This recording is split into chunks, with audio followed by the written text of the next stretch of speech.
72. An Anasin dari Sayyidina Anas. Ini hadis kontroversi, nanti kita bahas. Hadis tentang minum kencing unta. Ya, dan nanti banyak penelitian. Dari Sayyidina Anas radhiyallahu anhu. Maka hadis itu banyak wawasan untuk kita baca.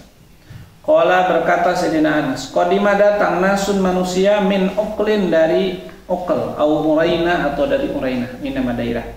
Jadi ada orang dari Uqal atau dari Urainah datang ke Nabi. Fajtahu, maka mereka tidak betah al-Madinah di Madinah. Kenapa? Sakit. Jadi mereka tuh dalam riwayat ini mereka pada sakit perut, nggak bisa memakan makanan di Madinah sehingga mereka nggak betah. Fa'amarahum, maka memerintahkan kepada mereka Nabi bilikohin dengan unta yang sedang mengeluarkan air susu. Jadi unta yang sedang, kalau sapi perah ini sedang ada air susunya. Lakoh namanya. Likoh. Wa an yashrabu, dan Nabi memerintahkan agar mereka meminum min abwaliha, dari air kencingnya. Pernah ramai di Indonesia, ada seorang tokoh membahas bahwa salah satu obat itu adalah meminum air kencing unta. Oh, ada yang tidak setuju, ramai. Sebetulnya ini hadisnya sahih, tapi memang kalangan ulama banyak ada perbedaan. Wa albaniha, dan meminum susunya. Fantolaku, maka mereka pergi. Falamma sahhu, ketika sudah sehat. Jadi sakitnya itu minum air susu unta, minum air kencing unta, sehat. Ya. Nanti antum bisa baca di Republika, ada, baca aja nanti. Hukum meminum air kencing unta, banyak penelitiannya. Ya, yang setuju diteliti ternyata air kencing unta beda dengan kencing binatang yang lain kandungannya, dan itu bisa kesembuhan. Ya, makanya ajaib Rasulullah itu kan, Rasul nggak neliti air kencing. Ya, dulu salah satu dosen bawa itu, di dosen hadis bawa, dan katanya yang itu di ternak-ternak unta di Arab itu harga air kencing unta lebih mahal daripada susunya. Karena ya itu berdasarkan hadis ini dia sebagai obat. Falamma sahhu, ketika mereka sehat, qatalu, maka mereka membunuh ra'iyan Nabi, pengembala Nabi. Jadi orang gila ini, udah diobatin, disusu untanya diminum, air kencingnya diminum, sempat sembuh, pengembala unta yang urus untanya dia dibunuh. Wastaku, dan mereka pergi ya secara cepat, ya an-ni'ama, wastaku ni'ama, dan pergi membawa, Allah nanti dicari itu memperoleh. Falamma faja'al khabar, maka datanglah berita fi awalin nahar. Jadi pagi-pagi datang berita kepada Rasulullah bahwa orang yang kemarin datang ke Madinah itu setelah diobatin malah ngebunuh pengembala Nabi. Fabahasa, maka Nabi mengutus fi asarihim, untuk pada bekas, maksudnya untuk nyusul mereka, disusul di mana mereka. Falamma irtafa'a, maka ketika sudah naik, an-naharu, siang, ji'a, didatangkan bihim, dan mereka. Dan sudah siang dapat itu. Ya. Maka Nabi fa'amara, maka Nabi memerintahkan biqat'i aidihim, untuk memotong tangan mereka. Ya, wa arjulihim, dan kaki orang ngebunuh. Maka mereka dipotong tangan dan kakinya. Wasumirat, dan ditojos, ditusuk. Ayunuhum, mata mereka. Jadi, mereka membunuh secara tidak benar kan. Wa ulqu, dan mereka nanti ini pembahasan juga apakah boleh membunuh dengan cara seperti ini kan. Nah, karena ini khusus, ternyata kondisi khusus, karena ini penjahat yang keterlaluan katakanlah. Wa ulqu, dan mereka dilemparkan fil harroti, di tanah yang banyak batunya. Jadi sudah dipotong tangannya, kakinya, matanya ditusuk, dua-duanya dilemparin, mati. Yastaskun, mereka minta minum, ya kehausan. Tapi fala yusqauna, mereka tidak dikasih minum. Nah, ini siksaannya. Nah, di sini pembahasannya hukum tadi sudah di sarah Fathul Bari, dikomentari oleh Imam Ibnu Hajar, bagaimana hukum meminum air kencing unta, ya. Kata beliau, adapun mereka meminum air kencing unta, wa amma syubuhum al-baul, ya. Karena memang ada ulama juga berdasarkan hadis ini mengatakan bahwa air kencingnya itu suci, Ya. Kenapa? Karena berdasarkan hadis ini secara khusus air kencing unta itu suci. Maka kemudian mereka mengatakan semua air kencing binatang yang dagingnya bisa dimakan maka itu suci.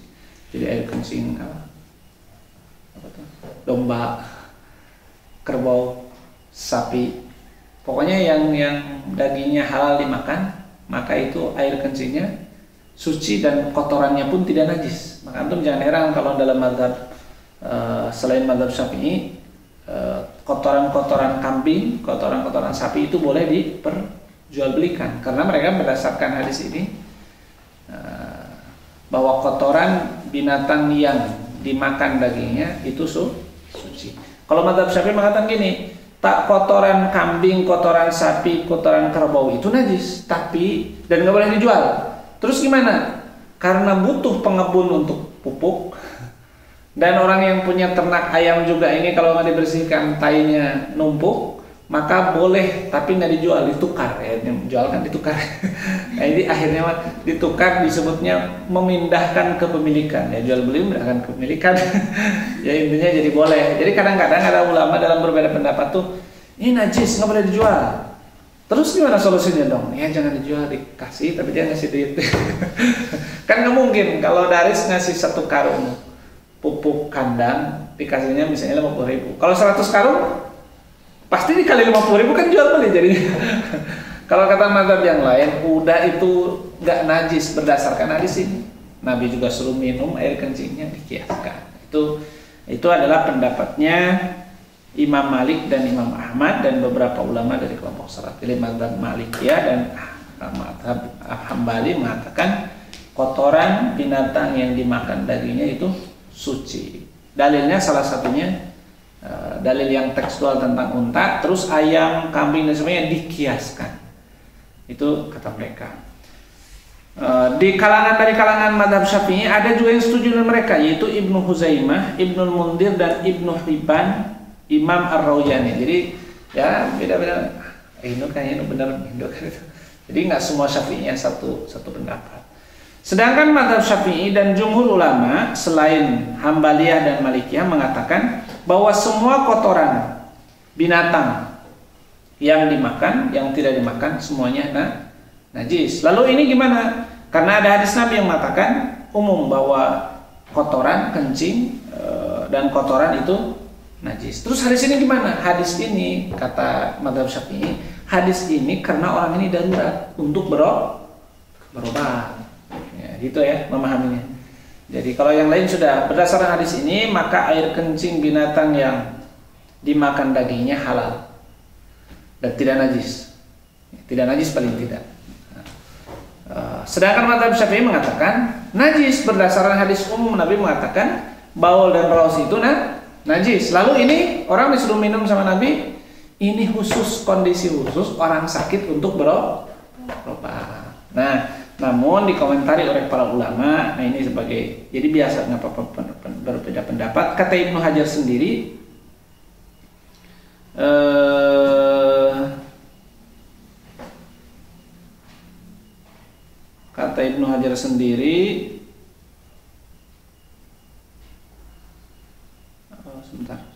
ada juga yang berdalil bahwa sudah lama air kencing unta itu diminum dan nggak ada yang mengingkari. Nah itu lemah kata Ibnu Hajar. Nah kemudian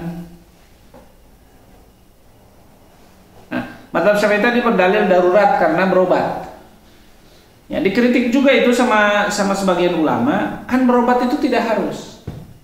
Dan Nabi sudah mengatakan jangan berobat dengan yang haram. Kalau memang air kencing unta itu najis dan haram, nggak mungkin Nabi suruh berobat, nggak, karena nggak ada berobat dengan yang haram. Itu adalah diskusi. Intinya bagi kita paling tidak tahu, air kencing unta itu pernah diperintah oleh Nabi dipakai berobat dan sembuh.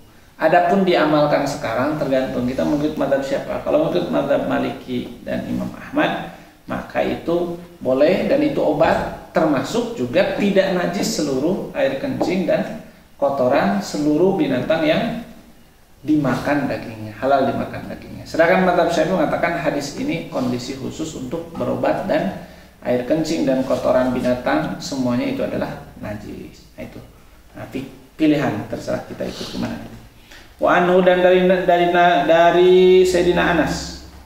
Nanti antum baca kalau untuk penelitian lapangannya bagaimana air kencing unta, antum baca di internet banyak yang itu jurnal di Sudan di mana-mana. Itu memang beda gitu.